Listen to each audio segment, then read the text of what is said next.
muy afectuoso saludo para todos los seguidores del Pensamiento al Aire en nuestra tercera temporada de Geopolítica. Un agradecimiento y un abrazo afectuoso al doctor Antonio Montoya y al doctor Antonio Ardila, que son los artífices de la realización de este proyecto.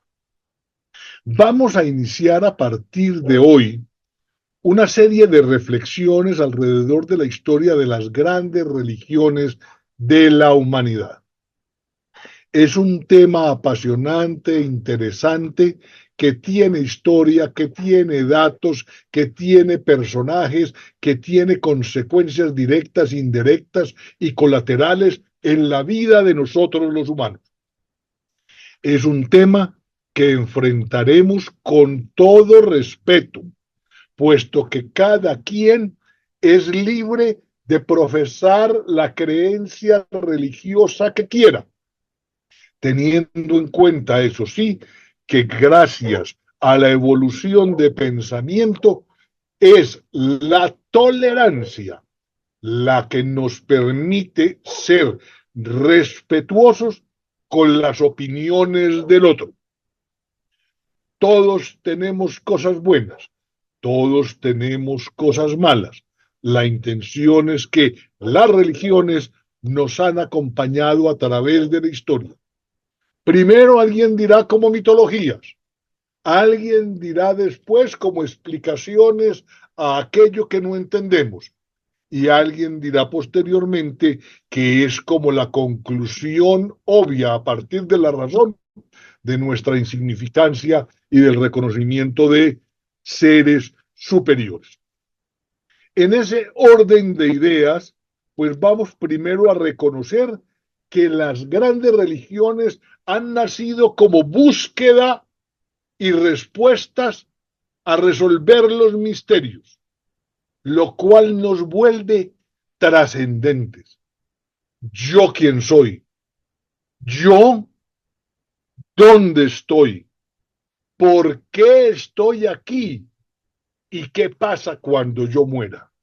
Esas son preguntas que nos han acompañado a través de la historia y nos han vuelto humanos trascendentes. El hombre empieza a proyectarse a través de imágenes diferentes en el escenario geográfico que le corresponde. ¿Cómo no admirar al sol? ¿Cómo no admirar a la luna? ¿Cómo no sentir temor de fenómenos naturales como la erupción de un volcán o un gran invierno o una gran sequía o un gran terremoto? Ahí vienen unas reflexiones explicables o no explicables en diferentes momentos del tiempo. Después empiezan los hechos que nos reconocen como seres gratos y o seres temerosos, que de todas maneras sabemos que requerimos de ciertas condiciones para que la cosecha se dé o no se dé, para que el enemigo no nos venza, para que el hijo se alivie. Y ahí entonces empieza el hombre a soñar y a crear otro tipo de vida. Aparecen unas figuras temporales que mientras tanto sirven como paliativo. Aparecen los chamanes, aparecen los brujos, aparecen los magos, sin ser displicente con ninguno de los conceptos.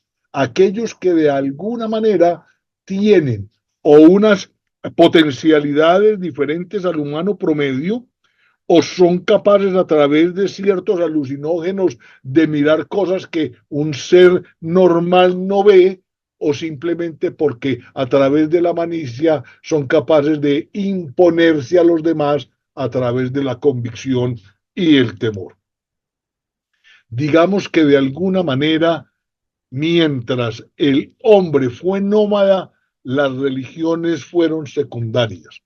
Fue cuando el hombre se asentó, comenzó a vivir en comunidad, necesitaba vivir, coexistir con otros, que aparecen las necesidades de reglas de juego, reglas de comportamiento, reglas legales, reglas morales, reglas religiosas, para que la coexistencia se pudiera dar.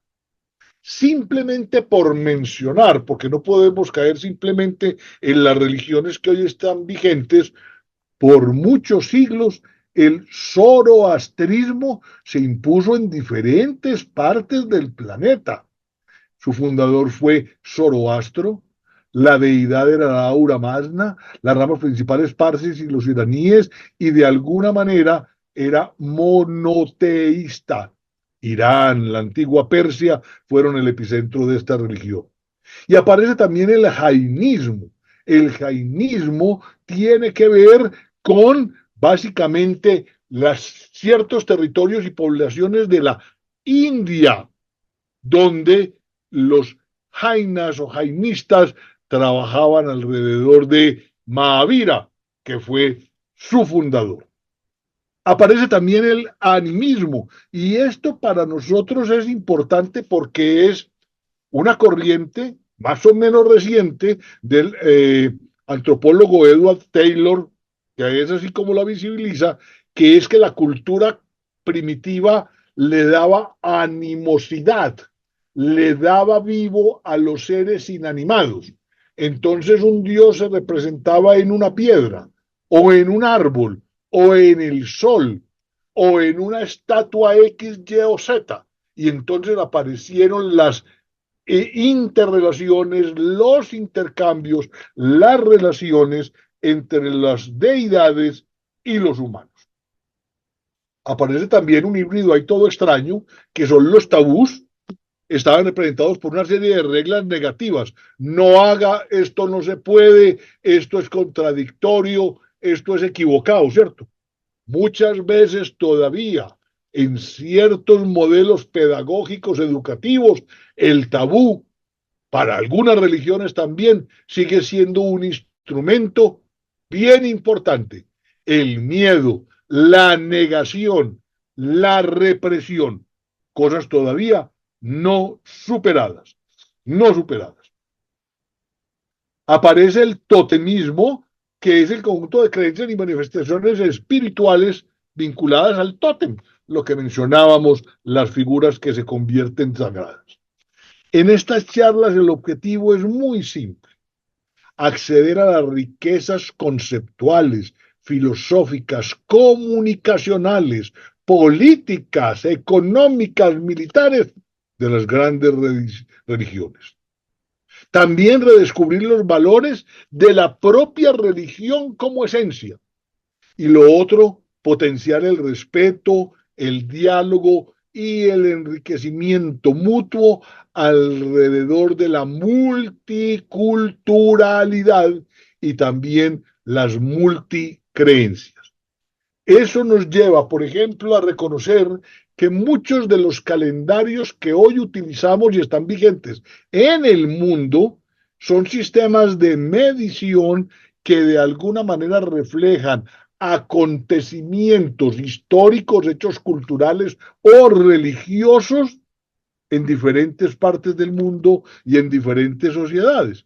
Calendarios como el gregoriano, el juliano, el islámico, el hindú, el chino y el budista son algunos de los calendarios que hoy tienen vigencia, calendarios de alguna manera que nos reflejan acontecimientos, hitos, hechos históricos que tienen que ver, en el caso de las religiones, con las celebraciones, las conmemoraciones, los natalicios o simplemente el reconocimiento de una adoración particular a una figura o acto sacro. Vamos a hablar a grandes rasgos de la doctrina de cada una de estas religiones, de su propia idea de Dios, de sus ritos más importantes y de los grandes valores que las religiones vigentes grandes hoy tienen. ¿Cuáles son esas grandes religiones? El cristianismo, el catolicismo, el islam, el judaísmo, el hinduismo, el confucianismo, el taoísmo, el budismo, el sintoísmo y el estoicismo. Valga también una aclaración inicial.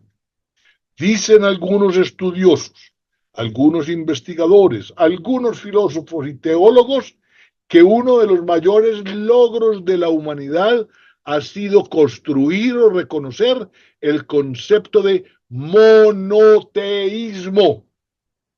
Y son aquellas religiones que se fundan alrededor del Dios de Abraham, el cristianismo, el judaísmo y el islamismo. Pero no se puede dejar de reconocer que hubo épocas en que el politeísmo era lo que mandaba la parada. Y uno podría decir que era ese politeísmo el que permitía más fácilmente ejercer aquel maravilloso atributo de la tolerancia y el respeto de las ideas ajenas. Es que había dioses para todos, para todo. En cambio, ahora con el monoteísmo, mi Dios, tu Dios, el Dios de aquellos, de pronto posibilitan, como en realidad lo han posibilitado, los conflictos entre religiones. Vamos a iniciar hablando de el cristianismo, y cuando hablamos de ese cristianismo, pues entonces hablamos de la palabra cristiano, que tiene que ver Cristo y que tiene que ver con el hebreo, que tiene que decir Mesías. Se basa esta religión monoteísta en las enseñanzas de Jesucristo, que es la religión más expandida hoy en el mundo occidental y posiblemente con el islamismo del mundo, con una amplia presencia y estructura organizacional. El concepto de divinidad es ante todo monoteísta, un solo Dios que recoge en sí mismo al Padre, al Hijo y al Espíritu Santo, que no son tres dioses, sino uno solo y verdadero. Esto de alguna manera se desarrolló en aquella época en que el Imperio Romano tenía invadido como protectorado y como colonia a Judea. Y de alguna manera el auge y posterior decaimiento y deterioro del Imperio Romano fue el vínculo, el vehículo mediante el cual este cristianismo de alguna manera se fue fortaleciendo. Digamos que el crecimiento del cristianismo se da entre el mundo mediterráneo y el oriente, teniendo como epicentros lo que hoy conocemos como Palestina y lo que hoy conocemos como Siria. Tiene su origen histórico en el judaísmo de comienzos de la era actual. Tanto era así que Jesús siempre se identificó como un judío devoto, un judío devoto. El fundador de esta religión, pues obviamente es Cristo, un nacimiento que había sido anunciado por los profetas y que de alguna manera cumplió su menester de venir, enseñarnos y morir para expiar nuestros pecados. El cristianismo, como toda organización, nace con un pequeño grupo de judíos. Para el caso particular, unas 120 personas, estamos hablando inicialmente de los apóstoles, de los seguidores y de los alumnos de los apóstoles, y hoy de alguna manera se ha expandido por todo el mundo. Al finalizar el siglo I ya habían 4 corrientes básicas del cristianismo primitivo que terminaron por consolidarse. El cristianismo paulino alrededor de San Pablo de Tarso y su escuela, el judeo-cristianismo alrededor de San Santiago el Justo y de Simón Pedro, el complejo cristianismo sinóptico que ahora trabaja el Evangelio de San Mateo y el cristianismo joánico de Juan. El cristianismo nace cuando la economía del Imperio Romano se basa en los grandes latifundios y se producen a base de esclavos, la cual ha decaído. Alarmados, los gobernantes buscan algo que pueda interesar a toda la población y se olvide de sus problemas inmediatos. Se requiere con urgencia de una religión imperial única y el cristianismo se les aparece y les cae como anillo al dedo, puesto que recomienda cambios, pero de manera pacífica. Bajo el poder de Roma, en el año 63 antes de la era cristiana, lo que hoy es Israel cayó a manos de Roma. Pompeyo lo conquistó. En el año 70, Jerusalén fue destruida, dejó de ser el foco principal del cristianismo y comienza la última gran diáspora judía que lleva también a que tengan que practicar sus ritos de manera escondida. Y aparece entonces la utilidad o la utilización de las catacumbas que servían en su momento tanto como bases de acueductos o también como sepulcros subterráneos. La aparición del Mesías, los ajustes en la ley judaica y el afán misionero dieron pie a todo el auge de la revolución cristiana en el mundo y de su expansión. Eso llevó a la idea de un Dios histórico y no uno solamente supratemporal, a la preeminencia del monoteísmo sobre el politeísmo y de alguna manera un tipo de relación con la moral helenística. A Dios lo que es de Dios, al César lo que es del César, mos moris costumbre, y lo otro tiene que ver con los mandatos divinos y obviamente con la legislación. El gran ideólogo del cristianismo fue San Pablo, fue el primer rabino que se convirtió al cristianismo. De alguna manera se le reconoce como el pionero en la difusión a través de epístolas escritas en griego que empiezan a partir del año 51 después de escritos. Son los primeros documentos del cristianismo. El ascetismo y la continencia contra las tentaciones del demonio son parte de sus sugerencias. Aparece también la figura no solamente del Cristo crucificado, que es tan dolorosa, sino sobre todo la del Cristo resucitado, lleno de poder y lleno de triunfo sobre la muerte.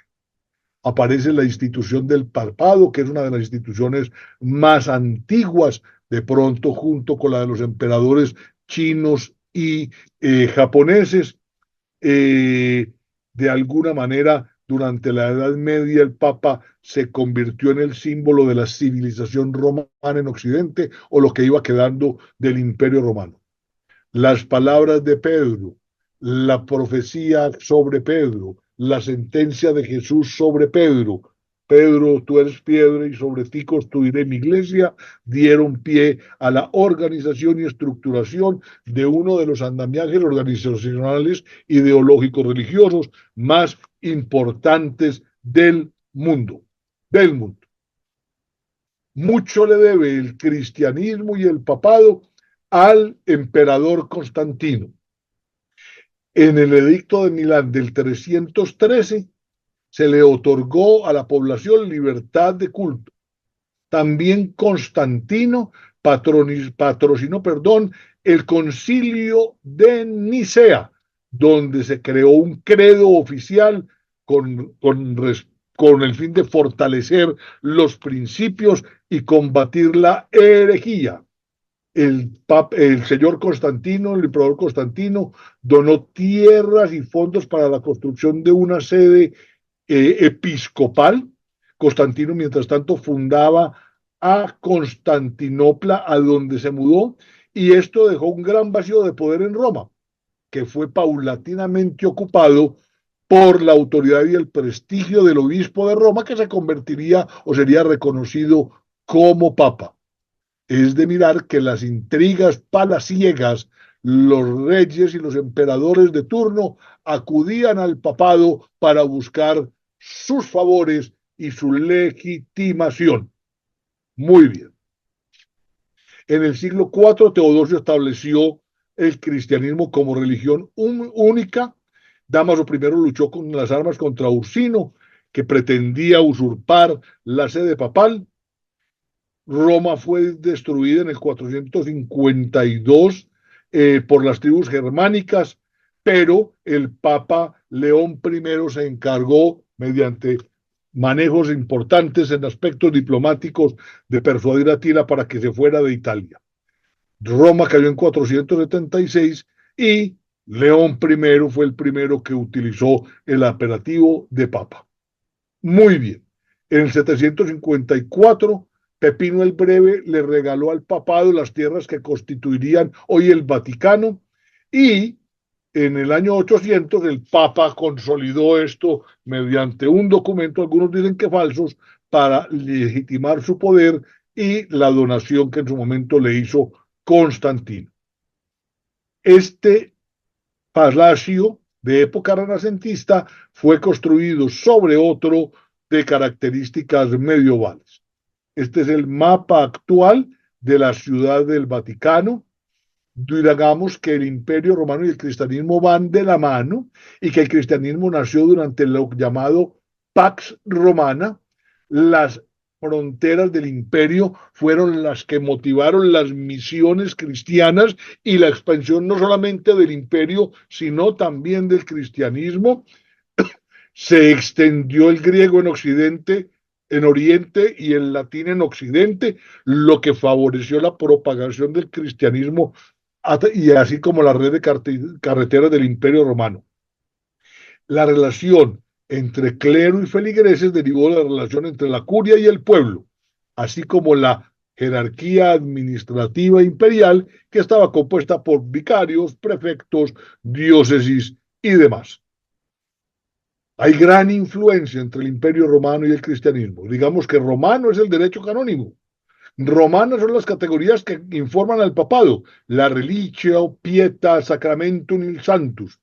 El título Pontificis Maximus era el título del sumo sacerdote imperial, cargo que utilizaron los emperadores con funciones similares. También romanas son las basílicas, los cirios, el incienso, las lámparas, el agua bendita, el velo monacal, el porta santa, la estola, el nimbo, el orden de los ritos y hasta la bendición papal que tiene un precedente en los cultos a Isis. Digamos que hay una forma de imbricarse el Imperio Romano con el cristianismo. En el año 1020-1085 surge la reforma gregoriana, cuando se nombró a Gregorio VII como papa, y estas reformas fueron llevadas a cabo y giraron alrededor de las investiduras y las simonías. Las investiduras era el intento de acabar de raíz con todos los males que se ponían en manos del poder civil para el nombramiento de poderes eclesiásticas, a veces indígenas y indignas, y lo otro, lo simoníaco, que tiene que ver con la compra-venta de cargos y cosas sagradas.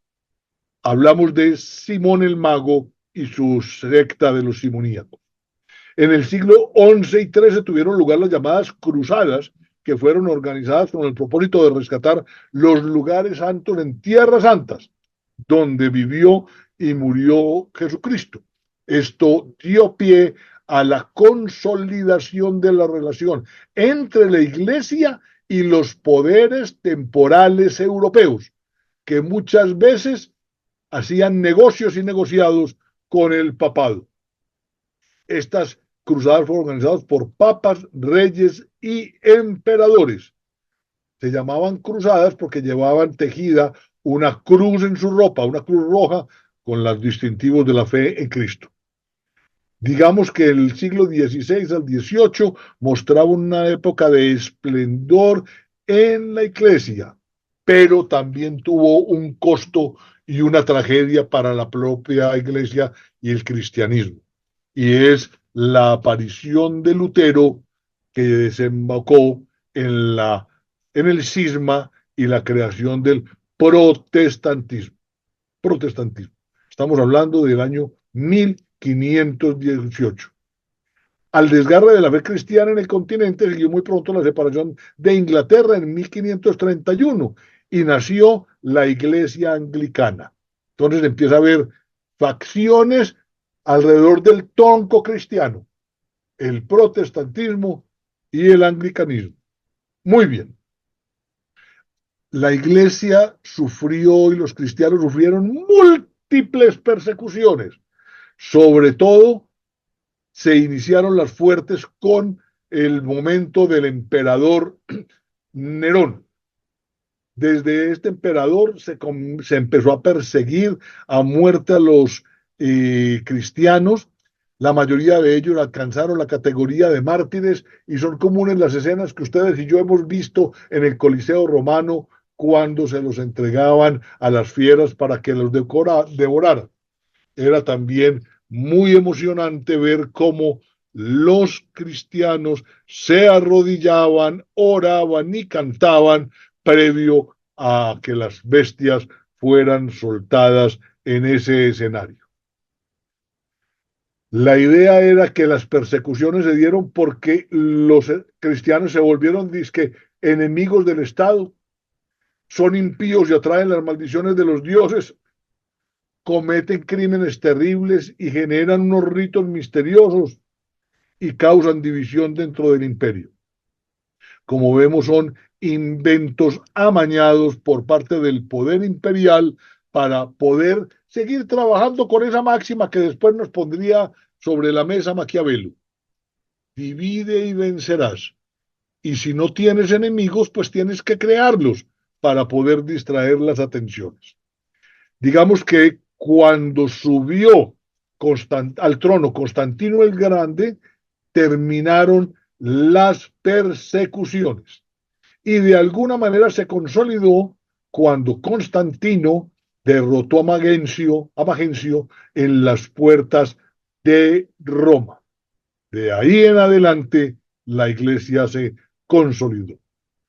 De acuerdo con Licinio, en el 313 se publicó el edicto de Milán y mediante este edicto se le restituían los bienes confiscados a la iglesia y se le daba plena libertad para practicar libremente su religión y convertir al mundo pagano.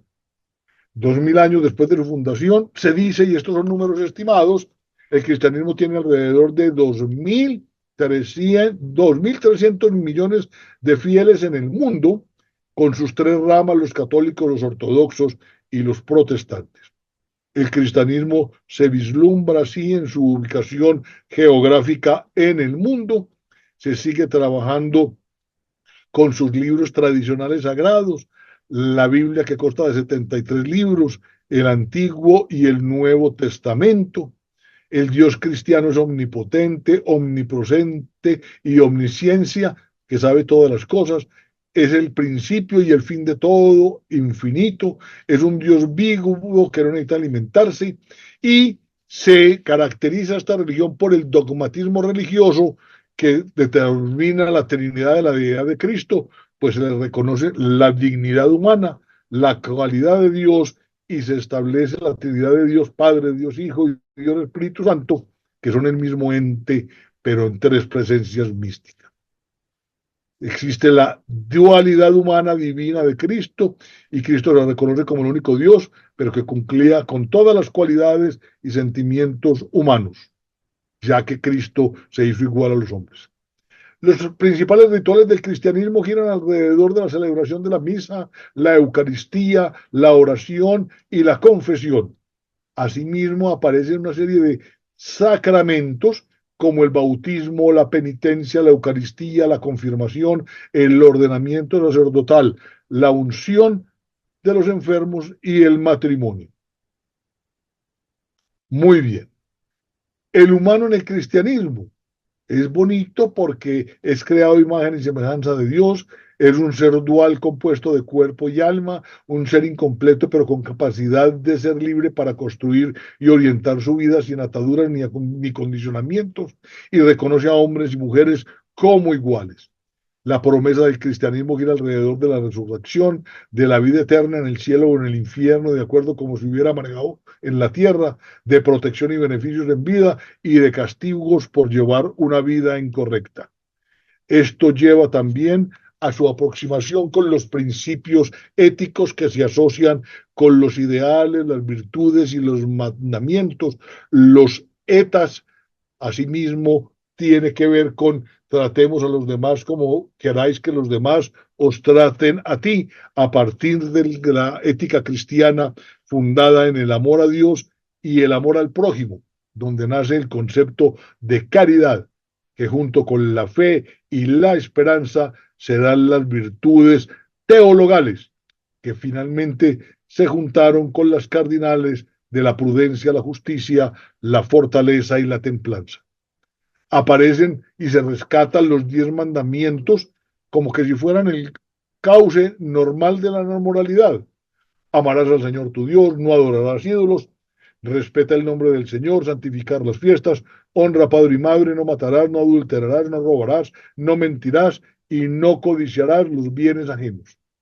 Como castigo también se exhibe el castigo máximo, que es la no presencia de Dios y pasar a purgar los pecados en el infierno. Aquí aparece una alegoría o una clasificación de los diferentes círculos del infierno, donde están el limbo, el círculo 1, el limbo, el círculo 2, lujuria, círculo 3, glotonería, círculo 4, codicia, círculo 5, ira, círculo 6, herejía, círculo 7, violencia, círculo 8, fraude y círculo 9, la traición.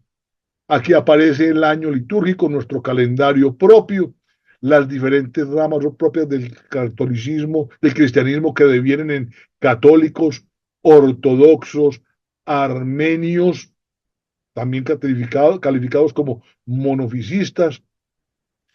También aparecen protestantes, nazoreos, calvinistas, metodistas, la Iglesia Protestante Episcopal, los cuáqueros, la Iglesia Cristiana Católica de Suiza y la Iglesia Universal.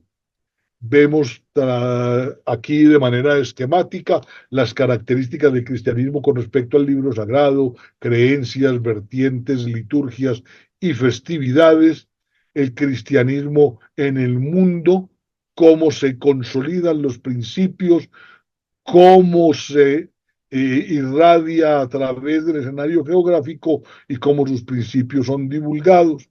Estos son los diferentes símbolos que se utilizan en el cristianismo y, como ustedes ven, esta es una religión consolidada a la cual nosotros pertenecemos, sobre todo en nuestra condición de colombianos, a la Iglesia Católica. En una siguiente oportunidad estaremos hablando del catolicismo y del Islam. Muchas gracias.